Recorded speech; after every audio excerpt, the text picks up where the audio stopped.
Hello, this is Jeffrey Fox again. We're discussing big data, open source software and projects, the course offered this semester. And now we're going through actual applications from the 51 use cases, um, describing them in a little more detail to possibly to illustrate the structural characteristics we've identified. This is the second lesson in this unit. And if you remember the previous lesson, we introduced it and then went through some image applications. Here we're going through some more image-based applications. And that's what it says here. Applications. We actually gave you the list, and we're just going through the last part of that list in this lesson. So the first one we come to is Catalina, which is sort of a prototype of a very important type of astronomical um, application, which will actually get even more important with future devices implemented in the next 10 years. So this is a survey which explores the whole universe, and the way it does that is to take obviously images. That's why it's in this section, and it then looks for interesting things. So sources that change with time, and either just in terms of uh, the intensity or come and go. And it studies all sorts of things: supernova, variable star, black holes, and all sorts of nifty things. And there are 3 telescopes in this particular survey, and there are additional ones coming along. And it says on a clear night, it's not huge amounts of data, just 1/10 of a terabyte. And they currently have around 100 terabytes.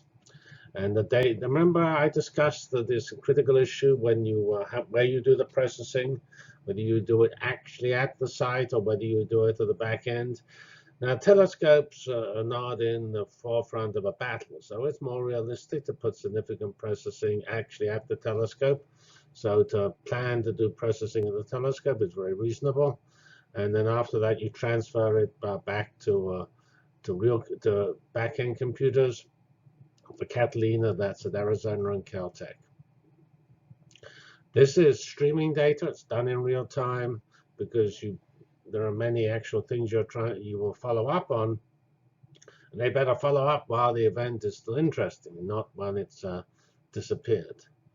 Um, and there's an interesting comment about intellectual property here, namely this particular survey gets out the events immediately without any holding time, so that the people who made the discovery can exploit it first. So that's what it's sort of actually not so common. And then we do further data analysis, which obviously puts it into catalogs of particular types of nifty objects, and then you send it off to other specialized telescopes, larger ones, and things like that, and you have clever people interpret it. And in doing this, this is actually like a lot of science, like in case of biology, you take your gene sequence and compare it with the world's collection of previous sequences. Here we've got our astronomical scene, and we're going to compare it with all previous astronomical scenes. And the virtual observatory is this geographically distributed collection of existing astronomy data. So here is a picture of the actual processing. And it's, as I pointed out, that there is this famous Large Synoptic Survey telescope, which will gather about 30 terabytes a night. That's 300 times more than the CRTS, and that's meant to operate in the mid-2020s. And it was voted on as the most important astronomical instrument to build in the 2010 community activity. Astronomy is well known for having a very powerful community activity to decide which machines to build. So here we have the actual data being observed here. It passes through a sort of processing engine, and it gets classified. Remember how much often in big data we do classification. Here we obviously were classifying it to see what is most likely to be a meteor, a supernova, an asteroid about to crash on the Earth, and what have you. And then you go and do whatever follow-up activities might be useful. The next use case 35 is the light source beamlines. This is, science has got a lot of instruments, core instruments. The Large Hadron Collider at CERN will come to a bit later on in this unit, not in this lesson. But of course, telescopes are one as our instruments which give images, and light sources are other ones. And X-rays are, of course, just photons of a particular wavelength. And by bombarding biology or material science samples with photons, you gain all sorts of useful information. And you record that information typically by taking photographs or images of what actually happened. And then you have to do a lot of you run a lot of image processing software. ImageJ is a well-known Java library for image processing.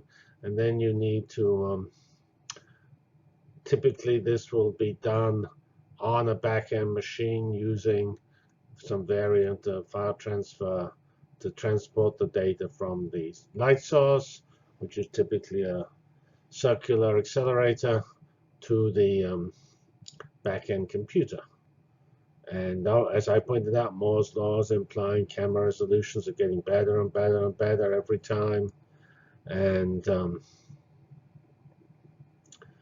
you have 39 at the Berkeley Advanced Light Source beamlines. I mean, as these electrons whip around this circle, they spew off light continuously, and you just sample it 39 times, and you can do 39 simultaneous experiments, pointing out the amount of data we have is quite a lot. So this is a classic example of a scientific instrument which is getting more and more data because A, you have new instruments, and B, the actual detectors are getting more and more advanced and finer resolution, getting more data. Here we have use case 43, which is one I'm associated with, radar data analysis of ice sheets. This is aimed at trying to feed into scientific understanding of ice sheets. That scientific understanding goes into climate change studies, because the melting and other changes of the polar regions is very important in climate change.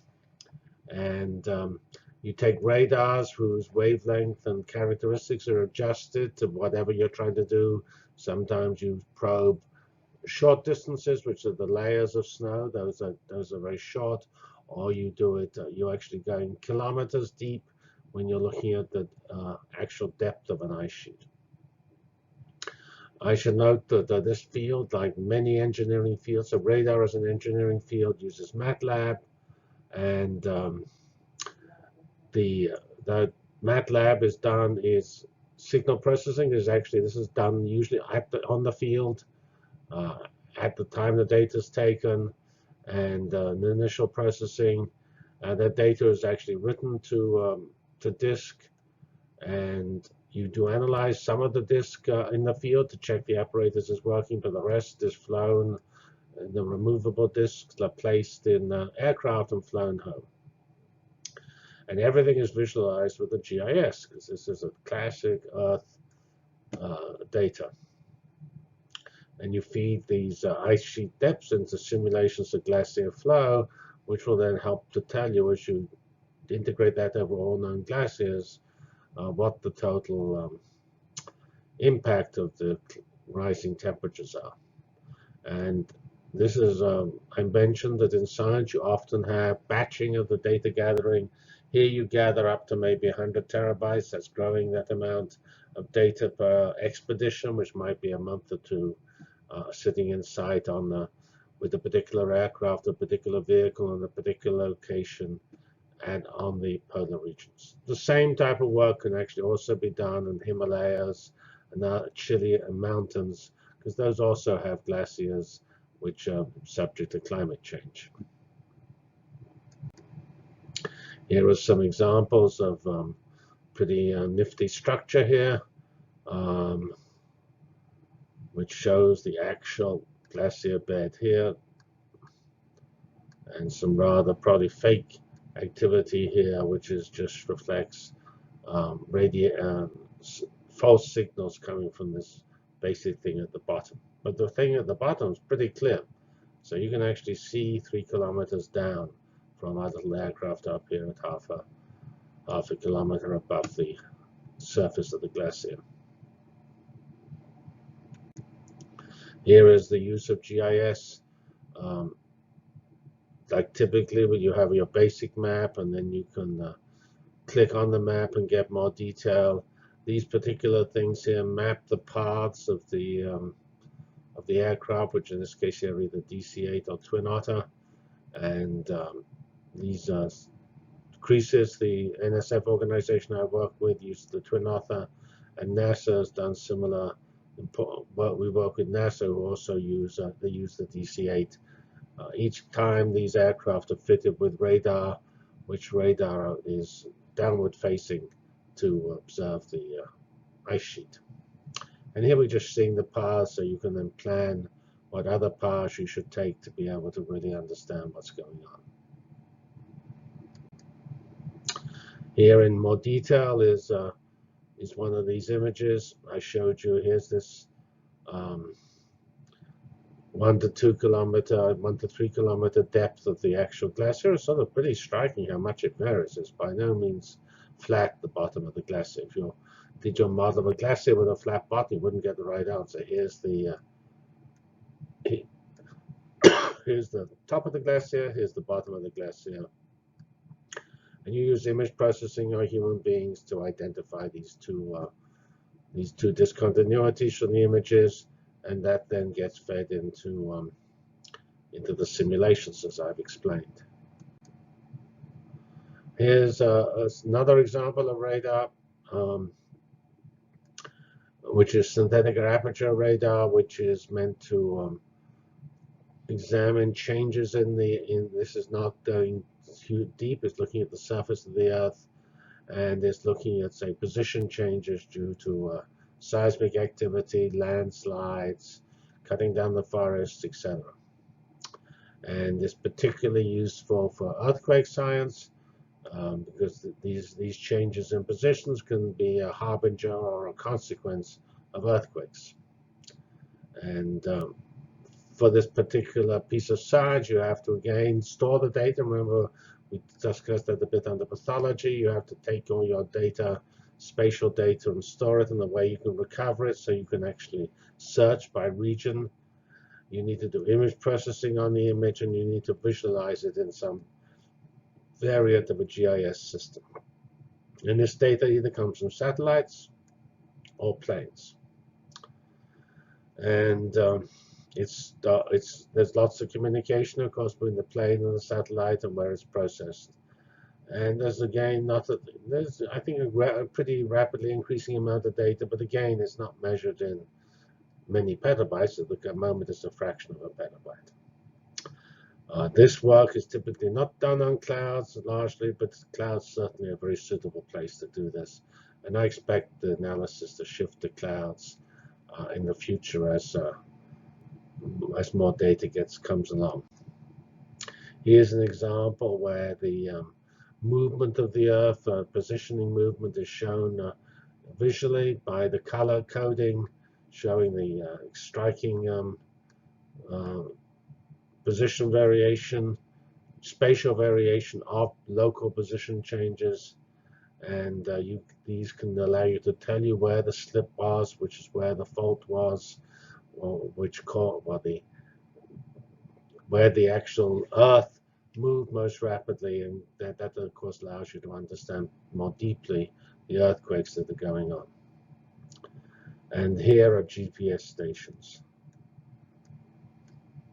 which you feed into summers, which are also used in this analysis. You have data from satellites and data from actual fixed Earth-located GPS stations.